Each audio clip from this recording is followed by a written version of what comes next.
regular meeting for August 19th, 2019, and ask my friend Tony Bishop to give the invocation, please. We pray. Father, we thank you for this day. We thank you for all your blessings and your love and mercy that you've shown upon us. We thank you for just watching all of our city employees, our special responders, and those who protect us and watch over us each and every day. We ask that you be with this community as a whole, those who lost loved ones. We ask that you be with them, send your comforting angel around them. We ask that you be with this meeting today and watch over us, lead us, guide us, and direct us in the way that you have us to go. In your son's name we pray. Amen. Amen. If you would remain standing. I pledge Allegiance to the flag of the United States of America and to the republic for which it stands, one nation, under God, indivisible, with liberty and justice for all.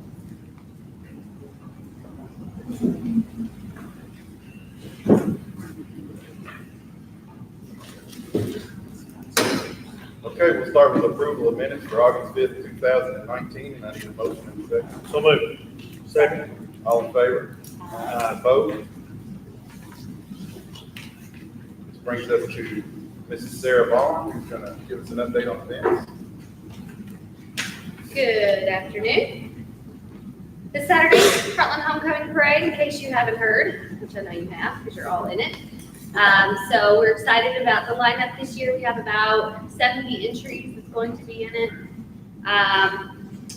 The theme that we decided to pick for this year is Disney characters and Disney movies. So we've encouraged all of the kids that are attending the parade, even on the sidelines, to dress up in their favorite characters. And we have multiple Disney characters that are going to be the Grand Marshal for the event. So really just all about fun, all about being fun and it being a homecoming day, because that's really what the parade is. So afterwards, Cecilia Bank is going to have their customer appreciation that's happening in the parking lot downtown.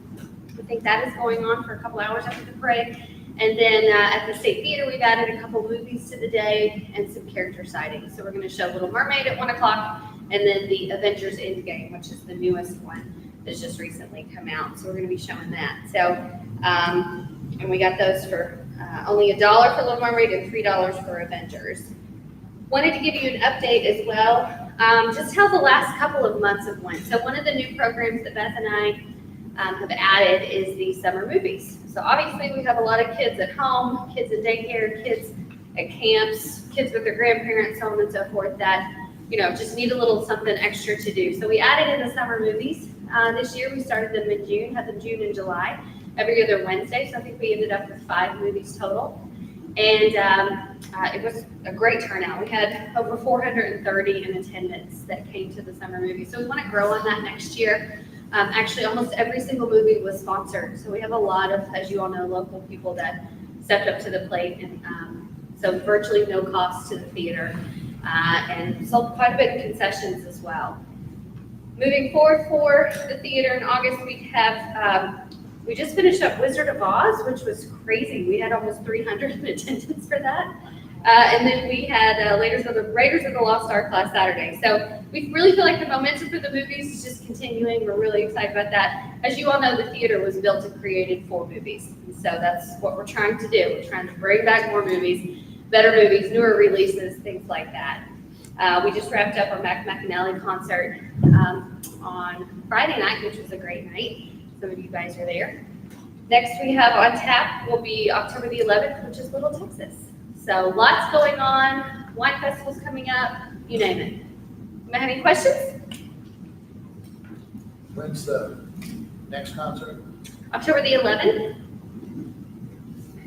Before that, we do have, Rotary is actually breaking in as a rental. They're bringing in Lincoln Bridge, September the 21st, same night as the wine festival. All right, thank you. Thank you, Sarah. Okay, brings us to resolution number 2, 2019, correcting an original KRS 81.045 filing and adopting a modern legal description of territory previously annexed by ordinance. I need a motion and a second to read. Motion. Second. All in favor? Opposed? Whereas the city of Elizabethtown, Kentucky, hereinafter the city, on September the 11th, 1980, submitted a boundary statement and other information in compliance with KRS 81.045. And whereas an area annexed by ordinance number 1979-14, dated June 4th, 1979, was not included in the KRS 81.045 boundary statement, inasmuch as the map submitted was prepared in 1977, and the city failed to make a correction to the map to include the here and above referenced June 4th, 1979 ordinance when the KRS 81.045 filing was submitted to the Secretary of State's office in 1980. And whereas ordinance number 1979-14 dated June 4th, 1979 was not overturned in court or in an election process, and whereas the city further wishes to provide a modern legal description and annexation map for the purposes of showing the location of the prior June 4th, 1979 annexation, having now been prepared by a professional land surveyor for the purposes stated therein, and whereas the city wishes to correct its KRS 81045 filing and comply with the requirements of amended KRS 81A.470, effective July 13, 2004 and March 16, 2011, by filing a legal description and map.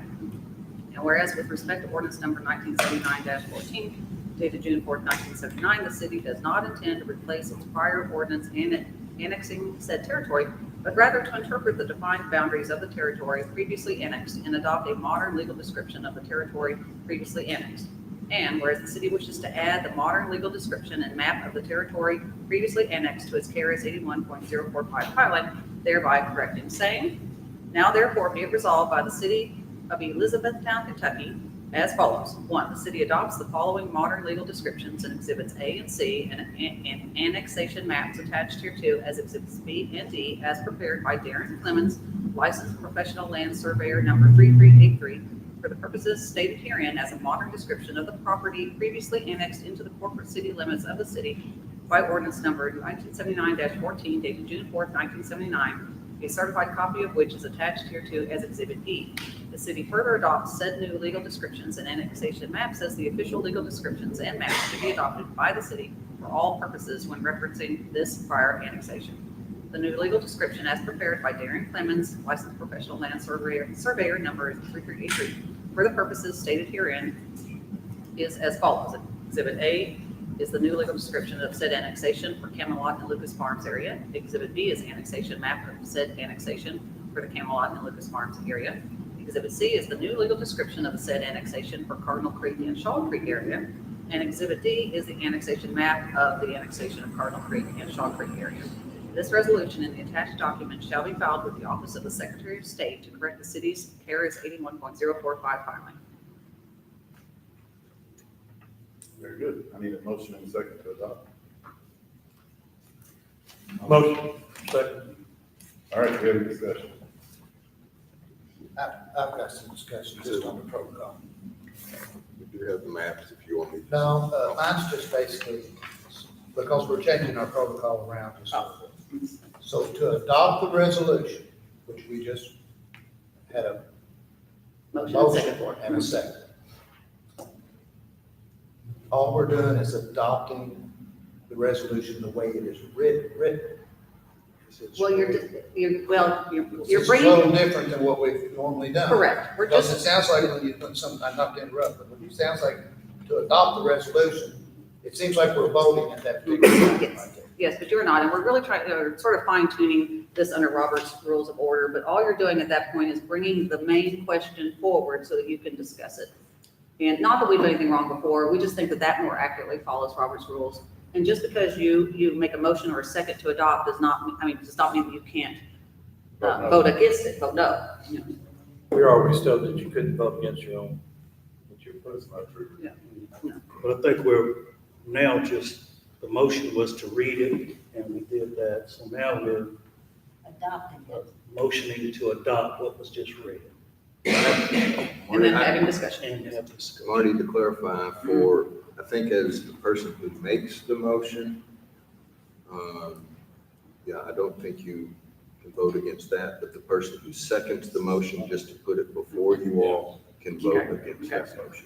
Because the second really just makes sure it is before you all for discussion purposes. So do we have any discussion over I do have the maps, if you all need those, from a couple of weeks ago where we showed you the two areas and stuff. Question? Okay, all in favor? Opposed? Okay, first reading of ordinance number 16, 2019, amending the official zoning map for property located at 426 Hutcherson Lane. I need a motion on the second to read. Motion. Second. All in favor? Aye. Opposed? Whereas the Elizabethtown Planning Commission held a public hearing on July 23rd, 2019, initiated by Mauser Custom Cabinetry and SKI Partnership LLC for property located at 426 Hutcherson Lane, Elizabethtown, Kentucky. And whereas the Planning Commission, based on the testimony at the public hearing, determined that the request to amend the official zoning map for a portion of the property located at 426 Hutcherson Lane to a proposed zoning district classification of general industrial I-1 would be appropriate for the property, as the Planning Commission found the request to be in agreement with the city's comprehensive plan. In conformance with KRS 100, the Planning Commission has transmitted to the City Council findings of fact and a recommendation for approval of said request to amend the official zoning map, including a summary of evidence and testimony from said hearing.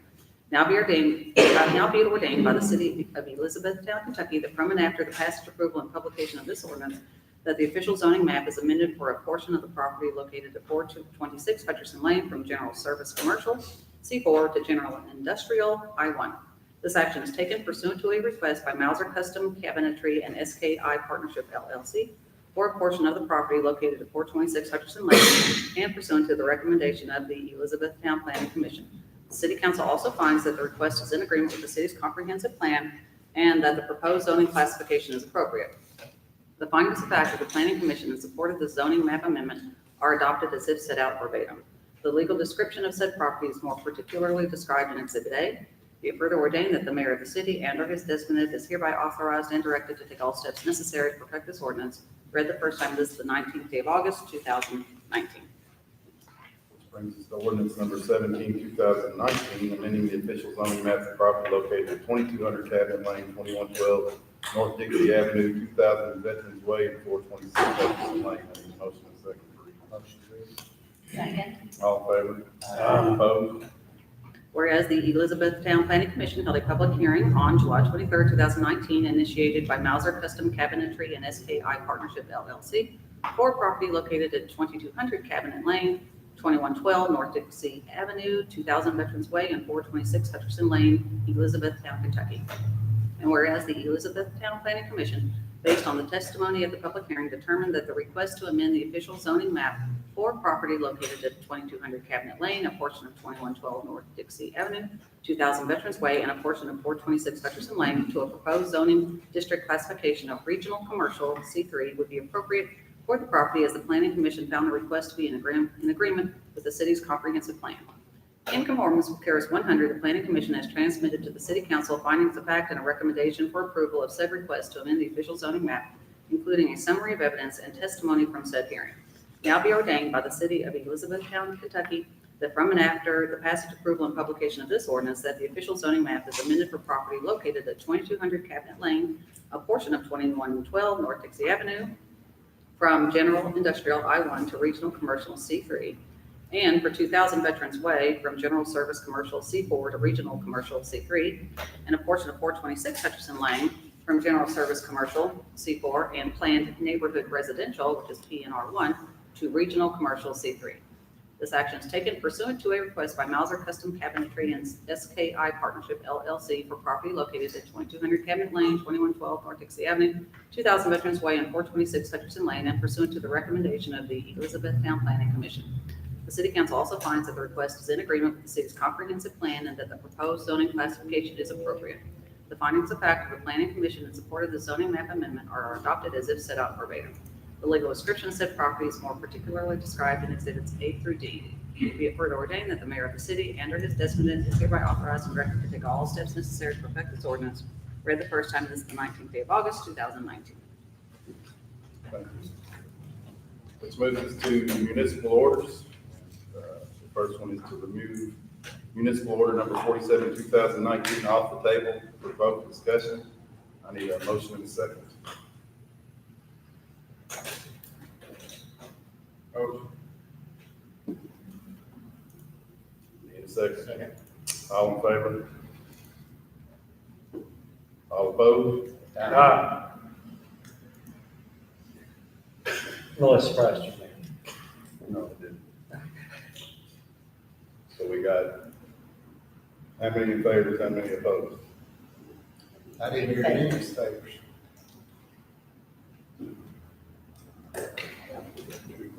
Two. All in favor, all in favor, taking it off the table to discuss. You have to take that motion off the table before we cover the next. In favor, taking it off. So 3 in favor of taking it off, 3 opposed. And procedurally, I realize you'll want to discuss, I would like for you to take it away from I think we sort of improperly tabled it, we should have done more of a postponement. So I'd like to get it out of that, and then get it to the point where we'll discuss further.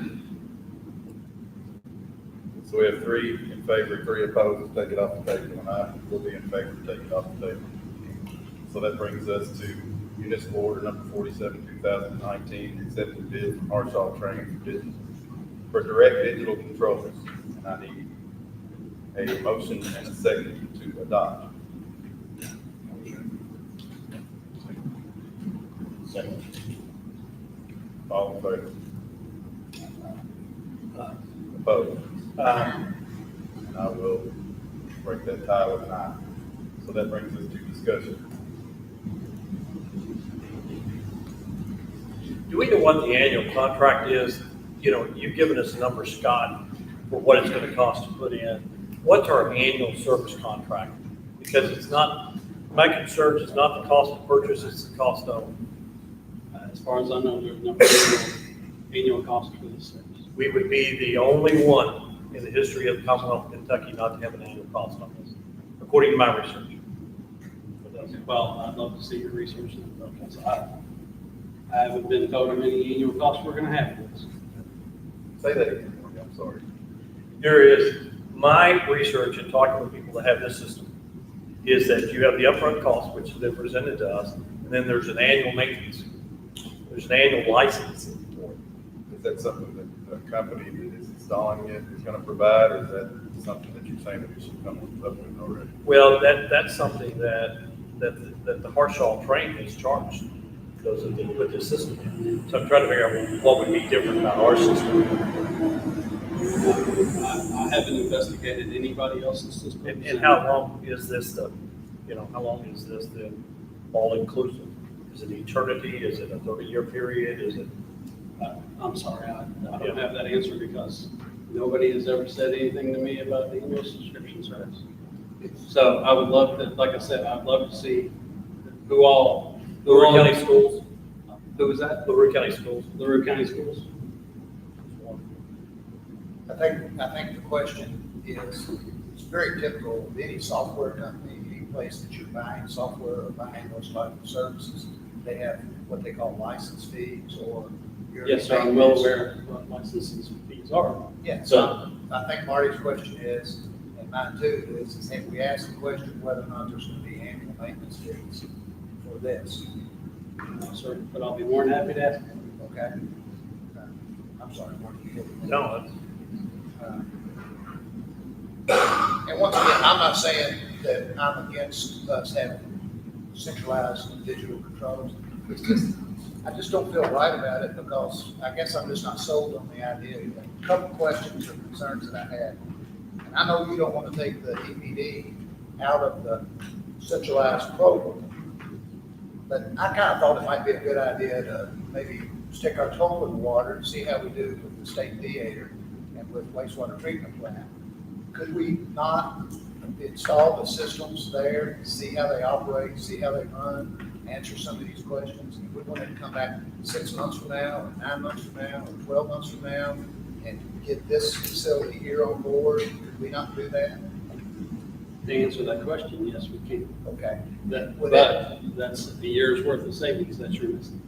I understand, so that here, And this $3,400. this system that we have here is not under control. And it's another year of getting further out of control and further behind. I understand.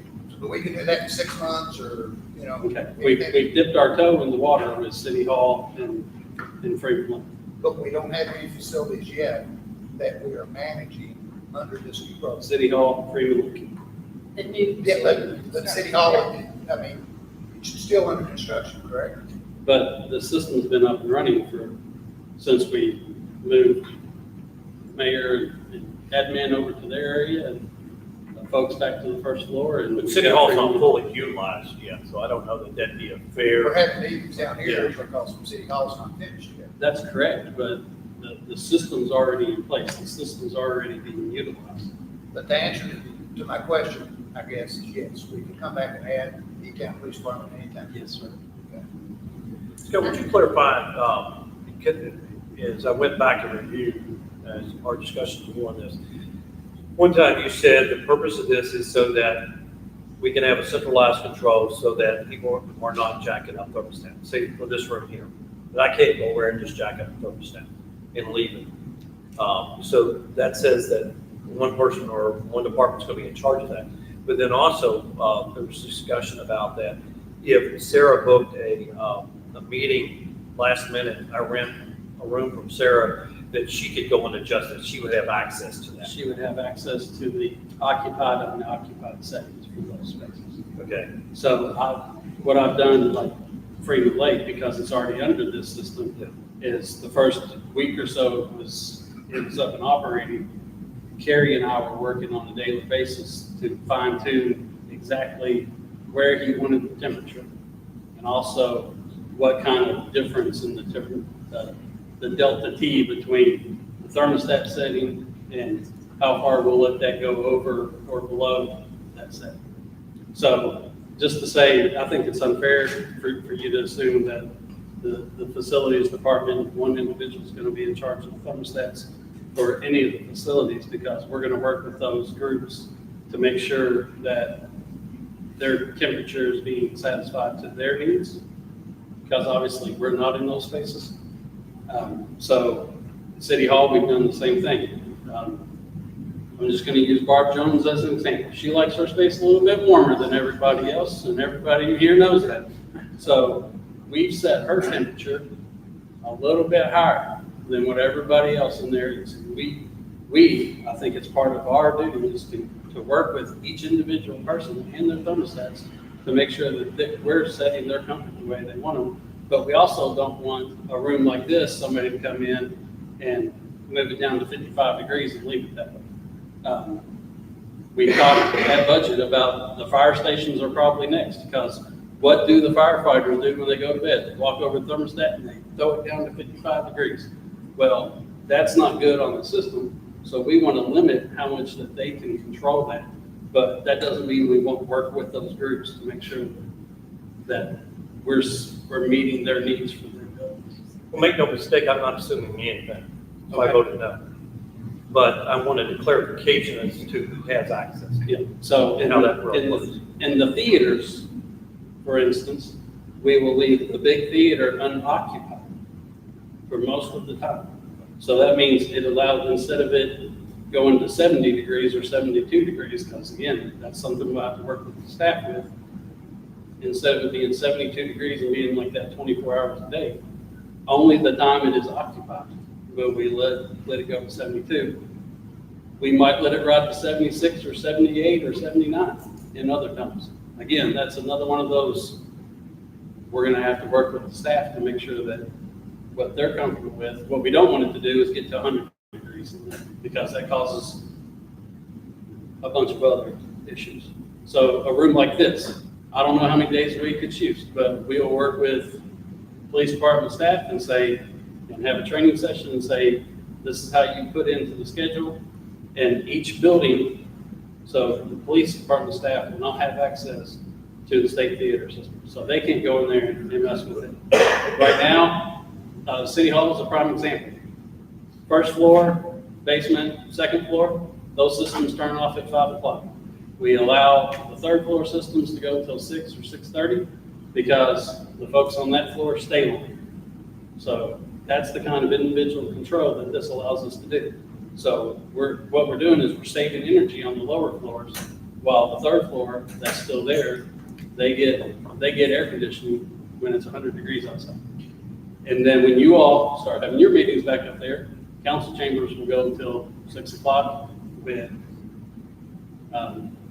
Tuesday nights when planning commission's using it, then that'll go till 6 or 6:30. Again, we'll have to work with that staff to figure out when that space is being used. And up there, I would assume that Kelly or somebody will have access to the scheduler. So if we have a meeting that's off schedule, we can put that in there and make sure that we're getting heating and air conditioning. Back kind of to Mark's Yes, sir. point, is there an initial contract term for the service? Again, we purchased a system. I've never had a conversation with anybody from Harshaw Train on there's a yearly subscription for this. So I will have to go figure that out. So what I know of the system is we purchased the system and it is ours. And I don't mean necessarily because of the fee, however, that's a question I think that we would need, because otherwise we're basically signing up for something that we don't know what the total cost is going to be. If it's going to be per facility or anything like that, because people I've talked to kind of thought that there was what they call some licensing fees along with that as well. The other thing through my kind of inquiry about this is that you're pretty much restricted to the control system, not so much the HVAC unit, but you're pretty much controlled, obviously, that the only one that can work on it is trained. Correct? I think that the individuals we've hired in the facilities department can work on these systems as well.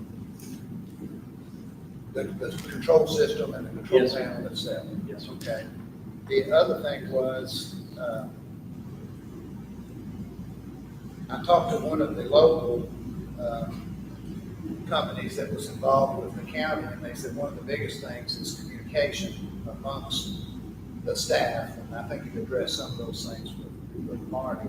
The other question I had is if you reached out to any of these neighbors of ours that have used Train and asked for any kind of referral or recommendation. I've had over a 20-year history with Harshaw Train and their capabilities, and I feel very comfortable coming to you all and saying that's who we need to be. I talked to a fellow today at Fort Knox that said that it was the worst decision that they ever made in any of their facilities, was the Train central digital control system. I would love to be able to talk to that. Yeah, and that's why I If just you'll give me- think if you'll give me his name and number, I'll be more than happy Yeah, I to give think him a so, call. because I think, and this is somebody that reached out to the council, and I just think that, and I'm not saying I want to save the city money, and I want to do things that are as efficient as possible, but I think there's still a lot of questions on this one particular project, and some of them we brought up tonight, I'm sure there's more. But I just think that's something that maybe your staff should have some conversation with some of these people. And maybe you can learn and do some of the things that maybe Marty's done and maybe that I've done, because we've kind of learned enough that makes us think that, gosh, we need to ask some more questions. I mean, that's just my opinion. What I would like to do tonight is to ask to amend the municipal order and include state theater and wastewater treatment facility only. But to tell you the truth, I'm kind of afraid to do that now because I don't know about what the fees are. And I'm afraid to just give somebody a blank check if we don't know what the fees and what the contracts are. I wish I knew that. If I knew that now, I think I could feel comfortable with breaking that out, and at least getting started with 2 facilities. And then we can come back and put this one on 3 months, So 4 months. you feel strongly that there are some kind of fees that are not privy to? I feel strongly that I have no idea. Again, we already have this installed in 2 facilities. I'm just gonna go ahead and say it. We have this installed in 2 facilities. You all approved it at City Hall. We had discussions that City Hall was going to be the head end for this, and that's the way we set it up, and you all approved the system at that time. And so Okay. you're not paying any fees that you're aware of in city law. I'm just letting you know that the test subjects are already there. Well, I still have a question on the Okay. state theater. Okay? Correct me if I'm wrong, but did we not discuss that we were going to be replacing the HVAC system over there? No, ma'am. We did not. We didn't talk about that in budget, that some of the money at budget would be probably used for that. I think at budget, we talked about how the system's aging, and in the near future, we're going to have to start budgeting money, just like we have at the fire station. And we're gonna have to start budgeting money here as well. And with that being said, wouldn't you think it's fair to say that if you can get these controls in place and get it under control on the temperatures and how hard those things work, that it would extend the life of the Yes, sir. units that we currently have? Yes, sir. Well, And, okay, one more question to that. Would then that system that would we pay to get installed now, if we end up replacing the HVAC, would it be compatible Yes, with ma'am. any other unit we Yes, put it in? is. As long as it's a train system. No, sir. It doesn't have- They go on every unit. any of the mainline, name brand type Yes, sir. systems. Yeah. Well, Some of the units at City Hall are not trained, and they're controlling those. They But it's control- only a trained unit that we can get that does the control, because that's why we didn't get any other bids, is that correct? No, train's kind of the head-end system of this. Anybody, that's kind of locked us in, unfortunately. And that was the bad deal with, I'd hate to say bad deal, but you have to choose somebody. We've done the same thing with access control for our buildings.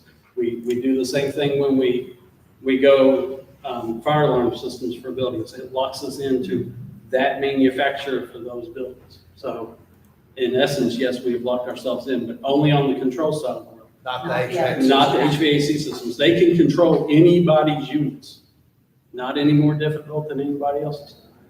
Some of the units at the State Theater are not trained units, and they are going to be under control.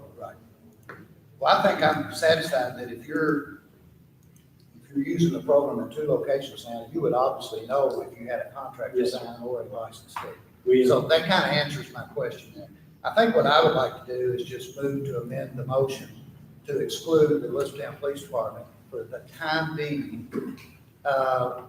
Because the other really problem I have, and I know you want to get eventually all the facilities that we own and all the facilities in Elizabethtown, but I mean, $59,000 for a 17.5 year payback, it just seems like this might be one of the odd ducks that just kind of stays out of the system, because that just but does it's not make. $114,000 for a 9-year payback. I understand when you combine them all together, and I understand that, but what I'm saying is, this was the most expensive facility to get on board, and it had the longest Yes, sir. payback. Because if you take the EPD out of the equation, then our payback is 5.8 years, and I'm a lot more On comfortable those on those other 2 facilities, and I'm a lot more comfortable. And chances are, when we put the fire stations on it, their payback is gonna be really small as well. That's right. So, I agree with that if you take it on an individual basis. I'm just not comfortable with the 17.5 years. Let's put it this way, so somebody's mayor 17.5 years from now, and they tell whoever's on city council, and they say, hey, 17.5 years ago, the city spent $59,000, and today, we finally made our money back. That just seems like to me that their technology is gonna change so many times in 17.5 years. I just think that, But didn't you make your money back in 9, not to argue with you, but didn't you make your money back in 9 years? no, on this particular segment, we okay. made I the can't money look at back in it that way. 17.5 years. No. But I thought that too, Terry, and I felt that way, but then after I thought about it, if we put them all together, then the others should offset.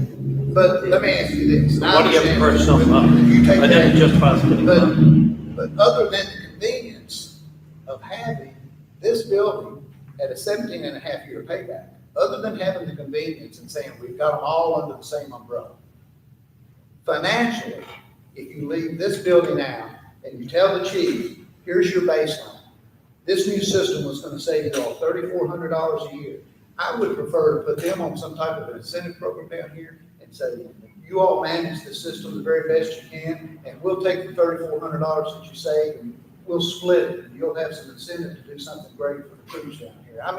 I just think there's a lot of things to do. 17.5 years, that's crazy. Chief will want a new police station by then. that just- Really. I'm just looking at it from a business perspective. It just does not make good financial sense. The future value of $59,000, 4% over 17.5 years is $118,000. So you spend a lot of money to save a little money.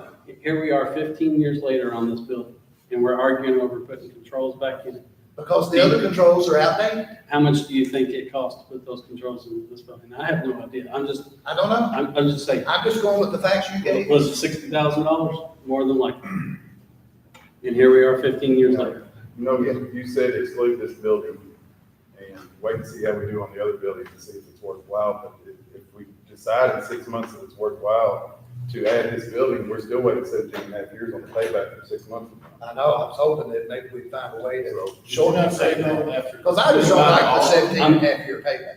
I'm sorry, what was that? Did you not say that if you did all of it at one time, all buildings, and did this whole unit, that the payback was 8, 9 years? For these three, yes, For these sir. three. And I mean, we could look at the fire stations, 2 of them are ready to go on anytime we want to do And that. those will have short paybacks. They should, Because they're not complicated and, right, you know. they're split systems and package units. This one's just a little bit more complicated, and it's 83 HVAC systems in this building. 83 83. units? Yes, that doesn't include the pumps, the cooling tower, the boilers, everything else in that it's, So the less you use them in this building, the longer those yes, 83 units last. 8, yes. Well, like I said, I don't know where we stand in the motions, but obviously I'm against the one that includes EPD in the motion at this particular time. I'm not against it forever, but wherever we are in the motions. You made the motion, it has not been seconded, so we need to see if there's a We second. need a second for your amended motion. So let me officially then make the amended motion to exclude EPD from the municipal order the way it's written, and that we can come back and revisit this single facility at a later time. Need a second.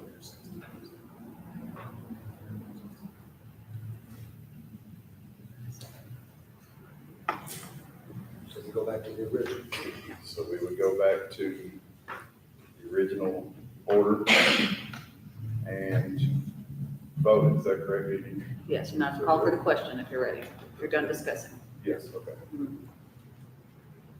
So all in favor? All opposed? So we're 3-3, all right? And I'm gonna vote aye. So what's the discussion? Motion carries, there you go.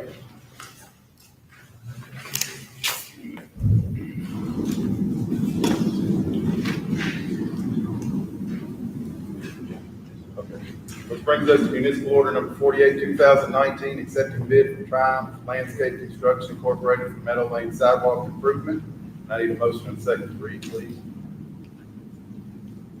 Everybody's motion shy now. Need a second. All in favor? Opposed? At a regular meeting of the City Council of Elizabethtown, Kentucky, held on the dates set out below, motion to read and adopt the following municipal order was duly made, seconded, and approved. Whereas the City of Elizabethtown prepared bid documents and received public bids on July 31st, 2019 for Meadow Lane sidewalk improvements. Now be it ordered by the Elizabethtown City Council to accept the bid, the tabulation attached as Exhibit A, from Triumph Landscape Construction Incorporated for the Meadow Lane sidewalk improvement in the amount of $152,137. Be it further ordered that the mayor of the city and or his designate is hereby authorized and directed to take all steps necessary to effect this order, but not limited to signing all contracts, obtaining the necessary permits, and approving change orders up to the designated amount of $15,213.70. Read, adopted, and approved was the 19th day of August, 2019. Okay, I need a motion and a second to adopt, please.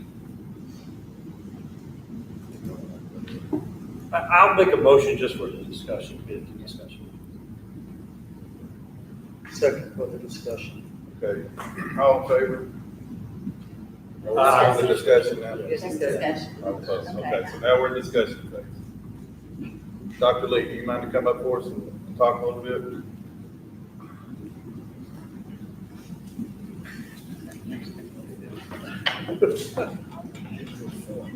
Thank you, Mr. Mayor. Everybody hear me okay? Well, since this issue came up several months ago, the city was redoing some sidewalks up. I live at 216 Morningside, at the intersection of Meadow Lane and Morningside. The sidewalks were be handicapped accessible, and a chance to meet Michael. I appreciate his explanation and input on meeting with me, looking at some photographs and so forth, and tough decision. I didn't think about it a whole lot right away, but the options came up for widening the street and taking the right away from either side of Meadow Lane. Looked like on my side, which is on the west side, I guess, of Meadow Lane, as opposed to the east side of the street. There were some issues engineering wise, which might make it difficult on the other side. Just for selfish reasons, and I'm speaking for Gary Richardson too. I don't know if he's talking to Michael, the neighbor at 402 Meadow Lane right behind me. He's unable to get out because of some medical issues. He can hardly walk now. He feels the same way about taking land from our side of Meadow Lane. His steps are almost to the street right now. If you drive down there and look at it, his front steps. And then my street, my side, so I bought that house from Vernon, and was Miss Galvin, what was her first name? Darlene. Some of y'all knew them back in the 70s. Been there since about 77. And big magnolia tree shades the house and cuts down some of the heat getting into the house on that north, actually southwest side. And looking at the plans, maybe for getting part of the right of way, we're going to destroy that tree and maybe a couple of other trees. And part of the interest in my driveway, so I'm looking at that as a negative. I don't like it, but I respect this council. In fact, I know every one of you, and everybody's at the front table I've known for years, and I respect. I think the city of Etown is fortunate to have the caliber of people, so I commend all of you on whatever decision is made, and thank Michael too for sharing with me. He had spent some time with me the other day. Whatever decision made, I'm not going to have a hard big lunch or fuss or cuss or whatever, but I appreciate you guys are top notch, and tough decisions come up in city council. But I'm opposed to it. But if that's what the decision, engineering wise, and looks like best to do, I go by what you decide. I'm opposed to it personally, just to some of the issues. Again, as I mentioned, and my neighbor speaking for Gary, it'd be a little tough on him. It's not give much room for them parking his cars out on the grass there. He has visitors and so forth. Be glad to answer any questions I can, Mayor. By the way, I appreciate it. I talked to all you council folks last few days. I appreciate you taking my call. Thank you all for being who you are. Another question. Just a comment that I would have, just to remind the council, this came back from the administration ago. The request came from the school teacher because of handicapped children that they took on field trips to try to get down to the grocery store. And one of the remedies that we talked about at that particular time was wondering if they would like the sidewalk to go, if they would like to go down Morningside Drive and then down Pond. And I think they said that was too long of a walk for the kids. I just mentioned that as a refresher as to how this all came up. And that's why, we just didn't pick Meadow Lane to have a sidewalk from there down to the shopping center. But another question I might have is I wonder if it's still a burning desire over there since it's been 2 or 3 years. I mean, wonder if it's still if there's a sense of urgency for them like there was 2 or 3 years ago, because they might have a different group of kids now that might not need that field trip as much. You all had asked us in the last budget year to hold a neighborhood meeting with everybody on Meadow Lane to talk about sidewalks and on-street parking and the width of the street and drainage issues. And we did that earlier this year. And the consensus from the neighbors were they were interested in the sidewalk improvements in their neighborhood. They're also interested in us doing some road widening in this section of the road. We're trying to be aware of the right of way we have and making those sidewalk improvements. But as Dr. Lee pointed out, I mean, a number of the folks there that evening, and Michael, correct me if I'm wrong, Dr. Lee, you can help me out too. I mean, we had 15, 20 folks there. We had a neighborhood meeting. We invited everybody along the stretching of Meadow Lane from Sycamore all the way out to Mile Street. So, I mean, it wasn't just this section, but we had everybody in that section. And just, again, based on budgeting reasons, we proposed this section first to you all because if we could get it done a little easier to get done, less impact. We thought on the majority of the properties. I mean, Dr. Lee and I met on Friday, and I mean, it's going to have some impact, but I know he's had some discussions with Michael, and I told him that we would be sensitive to those concerns and try to work with him as best we could through the project if we proceed. Question would be, I know, Michael, we probably went this side because there's a little bit bigger ditch on the other side. The question would be, what's that difference if we go to that other side of these sidewalks? Yeah, just top of my head real quick with the additional cost, I would say additionally 15 to 20,000 extra.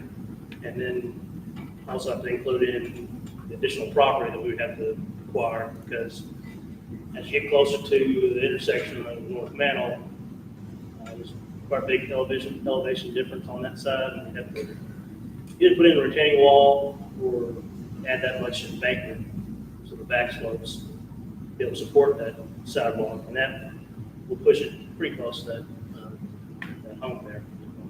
Michael, we were discussing earlier, going from one side drive down to Poplar. That sidewalk is all the way down to there. Get to Poplar, does that sidewalk wrap around and go down Poplar all the way to the shopping center already? West Poplar. West Poplar. Yeah, West Poplar there is.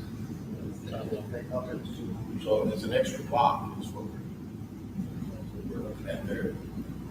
So, There may need to be some ADA improvements. I was just wondering there, with the ADA improvements to that existing sidewalk, would that not be an option to consider?